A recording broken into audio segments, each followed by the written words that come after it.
We are live, baby. It's Fire with Dad, baby. Cha-ching. Be back in 1 second.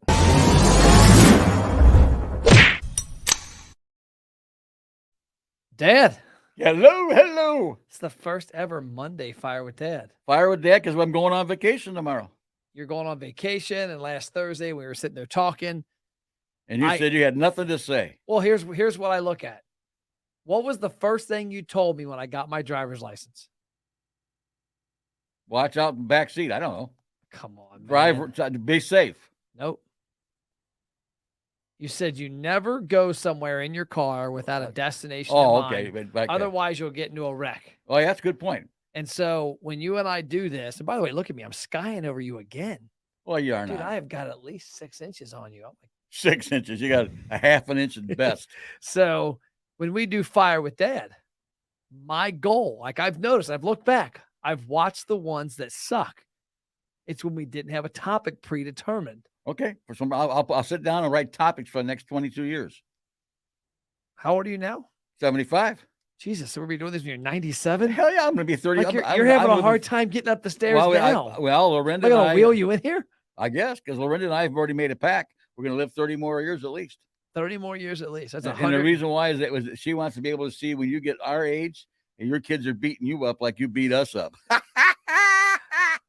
Well, Cole already texted me this morning, beat me up, because he had said the last couple of weeks that Deshaun Watson was going to get 6 games for his suspension for the 800 sexual assaults he was accused of. And I said, there's no way he'll get a year. Roethlisberger got a year, and then he got 6 games. So he texted me, I told you so. And then I'm like, I can't believe that. And then he texted me, are you going to say I told you so? So yeah, it's a little different. Today's day and age, they beat you up in text. He doesn't have balls do it in person. Well, I go on home and he'll probably do it in person then too. So I'll text him and say, hey, beat your dad up in person. Okay, so any fans out there, if you can donate, if you're a moving company, donate me one of those little dollies that strap people in. Because if you're having a hard time getting them down the stairs now, in 22 years, I'm going to have to just drag you around on a little tow dolly strapped into that thing. And I'll just stand you up here. Well, you're talking about donating. Okay, I think it got to 6 o'clock to donate to the thing for Eastern Kentucky. What do you mean? What's 6 o'clock? That was yesterday, bro. Oh, it was yesterday? Oh, yesterday. I thought it was today at 6. No, Christy took all this stuff up yesterday. Oh, okay. Yeah, she ended up Christy raised, I think, $650 cash, and she bought a bunch of gift cards with it. And then we filled up 2 Infinity SUVs, and we have the big one, and then Cole's Honda Civic. We pulled up to the place that was taking the donations and putting them together. And I guess everybody's pulling up with 2 or 3 bags. And these guys were like, oh, holy shit, where'd you get all this? And we had all sorts of stuff. So whoever out there helped, I didn't even promote it. I didn't even know about it until literally I was told we had to go somewhere yesterday. Well, I did. Mom and I donated $50. Yeah, you just hit the wrong damn day. I know. There you go. So let's talk about a couple things in Dwayne Plapp's background that is pretty funny. Because that's my whole life. That's what we tend I got more background, funny things and background than I got straight things. Okay. So we're going to talk about flying with Dad. Flying with Dad, baby. That's almost like Fire with Dad. So one of my favorite memories of flying with you was we were on a little express jet. So it's like a 30-seater left since, I think it was American Airlines Express or something. American Airlines, and we were on our way to Shreveport, Louisiana. And you weren't a big fan of flying to begin with. I hate flying. We get up there, and it's got a little turbulence. And what do you yell out? We're going down, baby. We're going down. Literally screams on a plane. We're going down, baby. We're going down. We're going down. And the guy like 2 ahead of you leans back and goes, it's called turbulence, jackass. I'm surprised we didn't land the plane and kick me off. So that was a funny moment. I'll give a funny moment on me. You don't know if you remember this or not. We're flying back from Vegas, and we're on a plane, and the people that were next to us were the UC football coaching staff. And we hit some bad turbulence on a big plane. This plane was dropping everywhere, and I yacked in the puke bag. Well, good job. So that was mine. One of my best experiences on an airplane, actually before you guys were flying with me, I was flying back from an insurance convention back in the 70s, and I'm on the plane. And was this like the Wright brothers? Like with these like, well, they probably could smoke on planes back then. Oh, hell yeah, you could smoke. Isn't that funny that there was chimneys on there, baby. 2022. I've been flying.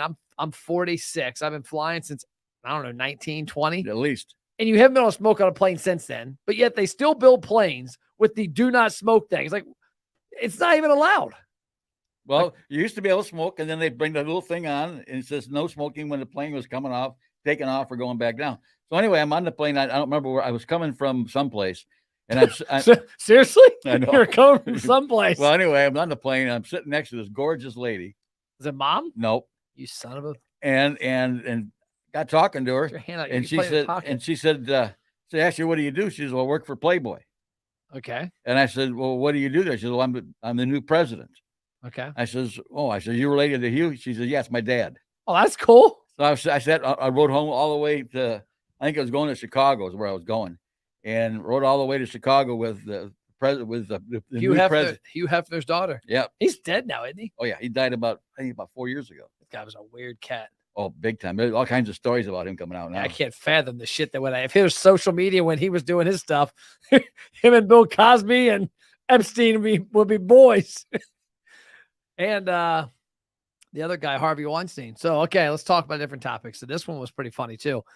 So we're traveling, and I can't believe you didn't wear it. So he's got this lucky. I was gonna get it, and then I went to the motorhome because we're going on vacation tomorrow, and I turned on the refrigerator to get it cold, and I was gonna get it, and then I got doing something else and walked off without it. Okay, so he's got a fishing vest that literally, if you're 24 pockets. 24 pockets. So if you're walking through a metal detector at an airport, this thing literally says, "I'm probably a terrorist. Search me." Dude, it's nobody wears. It's just a vest with 24 pockets. Fishing vests. Well, and so it says lucky gambling vest. That's my lucky gambling vest. Whenever I go to Vegas, I wear that vest because I always come home winning. And every time we walk through the metal detectors and he's got it on, it's full body search. And that's true. So we go through this detector, and Sam and I are like 15 feet away from me because we didn't wear a dumbass vest with 400 pockets that basically says "search me." And so we're already through security. We got our bags, and they stop you. And this is I don't think they do this anymore, but they had separated you from your bag, and there's a plastic. Big time. My bag's over there, and there are people taking my bag, and I'm there's a plastic wall. Guys are patting me down. They can they're telling you to step on one foot, stand on one foot, stand on right, left foot. And you think that this guy's taking off with your bag. Well, I thought he was. I see that he's not. And we're cracking up, and you start yelling and screaming, "He's got my bag! He's got my bag!" And if you can imagine this guy running, he starts a light jog. That's when I was in big time shape. Starts a light jog to chase down this random dude carrying his own bag. And the security's yelling, "Get back in here! Get back in here!" And I'm yelling, "I'm getting my bag!" And Sam and I are taunting him and laughing so hard. So they finally get him back in the security pen, and they've got him, I guess, detained to some extent. And Sam and I are taunting Dad so bad. They stop the search, and they come down to me and Sam, and they escort us like 30 feet past so we couldn't interfere with their interrogation of Dad. That was pretty fun. I remember that one. I'll tell you another one I remember. I don't know if you remember this or not. We were actually going to Shreveport. It might have been the same one when you thought we were going down. We landed, I think, in Dallas, Texas. Right. And we get put on a prop plane. Right. From Dallas to Shreveport. That has no air conditioner. It's nothing. Broken. Nothing. It's July. I'm in between this cat who's not little and this dude that could eat both of us. On the back row, they don't recline. You smell the lavatory. And I'm in between two big dudes, and that dude fell asleep on me on the way to Shreveport, and you guys are all sweating everywhere. I remember that. That was. I'm going. That was nice. Glad we paid for that one. Yeah, they should have gave us a refund. So you got anything else? Any other funny flying stories? Well, yeah, probably the Highway to Hell story. Highway to Hell. Well, when I was in JC's, okay, Does JC still exist? Oh yeah, that's where I'm going this weekend. Well, this week. That's like the old dudes. Like, is there current JC's? There's supposed to be some, yes. Okay. Over in Europe, they're still super strong. Oh, okay. Just not in the United States, because when they let the women come in, they went downhill faster than greased lightning. So you're blaming the women? No, it's just that they should have let the women do their own thing and men do their own thing. Oh, so it was two different organizations. Yeah, I got you. Okay. So anyway, I was vice president at the time, and we're flying from Louisville to Tulsa, Oklahoma. Okay. And all of us guys there, and the 3 or 4 of them have been drinking all day because they knew their party is going to be party on for the whole weekend, right? So we get on Party the on, Wayne. we get on the airplane, okay, and everybody starts yelling, just singing the Highway to Hell, and we're up in the aisles yelling Highway to Hell. Finally, the pilot comes on and says, "If you assholes don't sit down, we're not going anywhere." And they're kicking you off. Wow, that's a good way to influence me as your son. I know. So you see what kind of upbringing I had. Well, we were on the Highway to Hell that night. I tell you that because three of the guys, when we landed in Tulsa, they literally had to come back and actually put them in wheelchairs because they were so drunk they couldn't walk. Damn. So the one thing I will say about your jacket, I do remember we were in Vegas and Rudy Tassini was walking by. My high school football coach was walking by, stopped to talk to us because he said there's only one person I know that would wear a jacket that ugly, and it was you. And you were sitting there wearing your lucky gambling vest in the middle of the casino, and Rudy stopped. So I guess it worked for something. Well, we went out for dinner with Rudy that night too. Did we? Yep. I don't know. We went to Vegas a lot of times. And yeah, we went, and he passed away about 2 months ago. About 6 months ago. Yeah. Okay, that's all we got. Cha-ching, baby. Highway to Hell on the airplane. We're going down, baby.